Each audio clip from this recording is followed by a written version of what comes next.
Seorang ibu mengeluhkan anaknya kepada dokter. Anak saya tidak suka sayur. Saya sering kali membujuknya untuk dia makan sayur, tetapi tetap saja anak saya tidak mau makan sayur. Dokter itu paham apa yang terjadi. Dan dengan tersenyum, dokter itu berkata kepada ibu ini, ibu tidak bisa memaksa anak ibu untuk makan sayur. Tetapi tugas ibu adalah memastikan ada sayur di piring makan mereka. Mereka tidak bisa makan sayur jika tidak ada sayur di piring mereka. Benar juga yang dikatakan dokter itu. Bukankah seringkali kita mengalaminya juga? Kita ingin anak kita makan sayur, tetapi kita tidak pernah menyediakan sayur di piring mereka.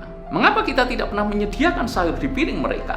Karena kita merasa percuma, sebab sudah repot-repot menyediakan sayur, toh nanti akhirnya tidak dimakan juga. Nasihat dokter itu sederhana, tetapi sangat bagus jika kita terapkan dalam kehidupan kita sehari-hari. Dalam Ulangan pasal 6 ayat yang ke-7, Tuhan memberikan perintah kepada umat Israel agar setiap orang tua mengajarkan Taurat itu secara berulang-ulang kepada anak mereka. Ketika mereka dalam perjalanan, ketika mereka berbaring, ketika mereka duduk, dan ketika mereka melakukan aktivitas apapun, Taurat itu harus diajarkan berulang-ulang kepada setiap anak-anak. Artinya adalah setiap kali ada kesempatan, hendaklah kita menanamkan nilai-nilai kebenaran kepada anak-anak kita. Bicarakan tentang kejujuran, bicaralah tentang kesetiaan, bicaralah tentang hal-hal yang baik yang harus dilakukan, bicaralah tentang nilai-nilai standar moral sebagai orang percaya. Sayangnya kita enggan melakukannya, karena seringkali kita berpikir, percuma saya bicara banyak kepada anak-anak saya tentang hal itu. Toh itu hanya masuk kepada telinga kiri dan keluar telinga kanan. Padahal lebih baik masuk telinga kiri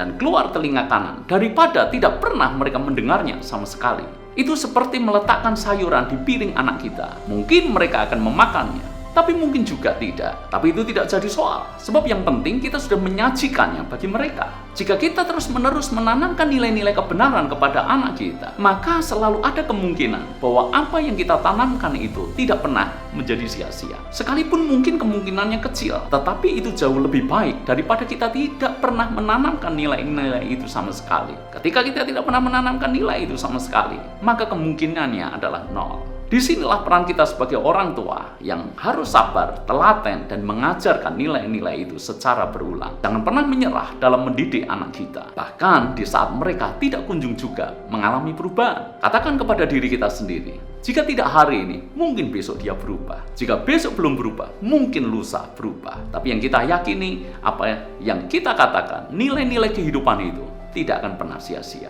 Ingat, selama kita tidak pernah menyediakan sayur di piring mereka, mereka tidak akan pernah makan sayur. Selama kita tidak pernah menanamkan nilai-nilai kebenaran, mereka juga tidak akan mengerti nilai-nilai kebenaran itu.